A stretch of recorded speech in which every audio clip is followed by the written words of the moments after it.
Les conséquences du tabagisme sont estimées chaque année à quelques 8 millions de décès dans le monde, dont 500 000 en Afrique selon l'OMS, l'Organisation mondiale de la santé.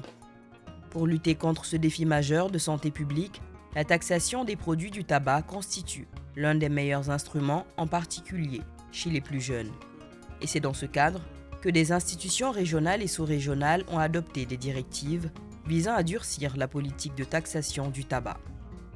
La directive de la CEDEAO, la Communauté économique des États de l'Afrique de l'Ouest, adoptée en décembre 2017, fixe un taux minimum de taxe ad valorem de 50% et une taxe spécifique de 2 centimes de dollars américains par tige.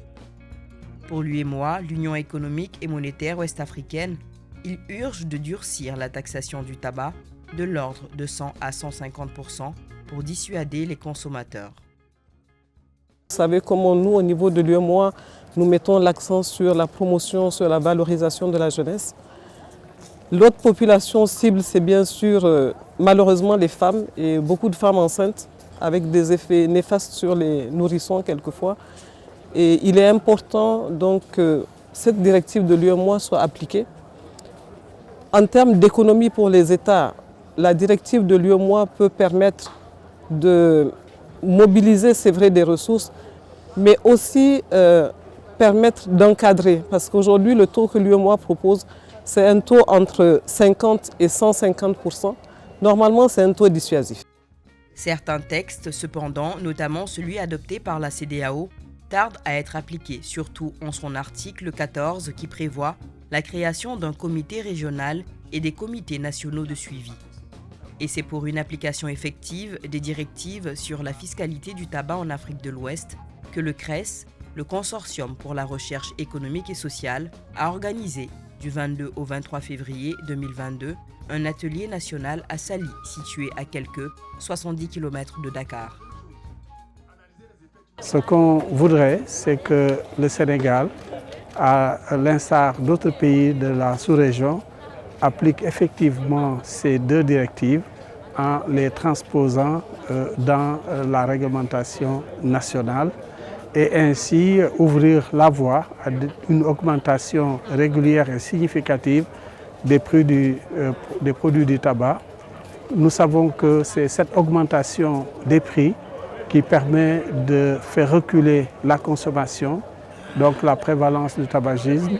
Et c'est la meilleure protection qu'on puisse avoir contre les maladies qui sont générées par le tabac. L'atelier a permis de présenter aux participants issus des structures en charge de l'intégration régionale, de l'administration fiscale, douanière, sanitaire, du commerce et de la société civile, entre autres, de nouvelles évidences de la recherche sur les méfaits du tabagisme, mais surtout sur les impacts de l'augmentation des prix du tabac sur la santé des populations.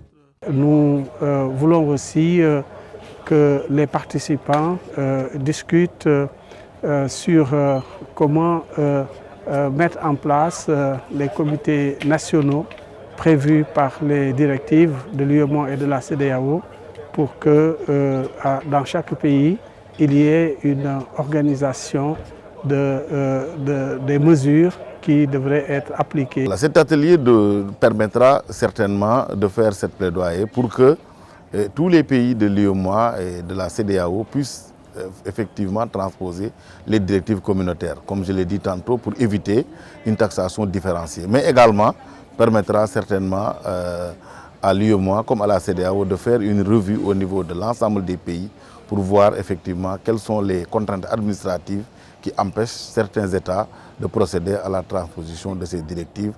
Les méfaits du tabac sont considérables sur la santé des populations, mais également sur l'économie des pays. Le coût direct des soins de santé et de la perte de productivité due à la mortalité et à la morbidité résultant du tabagisme est estimé à 450 milliards de dollars rien que dans l'espace CEDEAO. Pour le renforcement et l'harmonisation des politiques fiscales sur le tabac en Afrique de l'Ouest, le Consortium pour la recherche économique et sociale insiste sur le plaidoyer. Déjà, des changements progressifs sont entrepris par certains gouvernements de la région, dont le Sénégal qui applique un taux de taxation de 65% des produits du tabac sur la base ad valorem. un peu pour lutter un peu contre les limites de la taxation ad valorem, le ministre des Finances a fixé effectivement un prix plancher qui, aussi bien pour les produits pour le tabac importé que pour le tabac produit au niveau local, qui permet effectivement d'asseoir une base fixe effectivement pour la liquidation de la taxe ad valorem. Donc voilà un peu les efforts que le Sénégal a fait, en attendant peut-être un jour l'application d'une taxe spécifique comme le recommande effectivement la CEDEAO. Des acteurs étatiques, des représentants de cellules d'institutions régionales, la société civile, ainsi que des partenaires du CRES, participant à l'atelier ont travaillé à consolider les avantages liés à la mise en œuvre des politiques de taxation du tabac, notamment la directive de la CEDEAO sur la taxation des produits du tabac, ainsi que celle de l'UEMOA, mais également d'autres mécanismes de lutte contre le tabac. Illicit trade protocol asks for a track and trace system that needs to be independent of tobacco industry.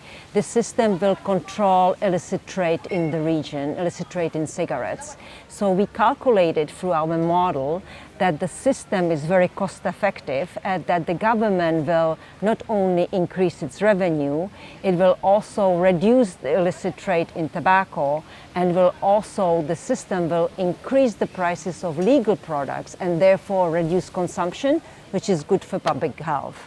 Si les États appliquaient la directive de la CEDEAO, ça aurait un impact très positif.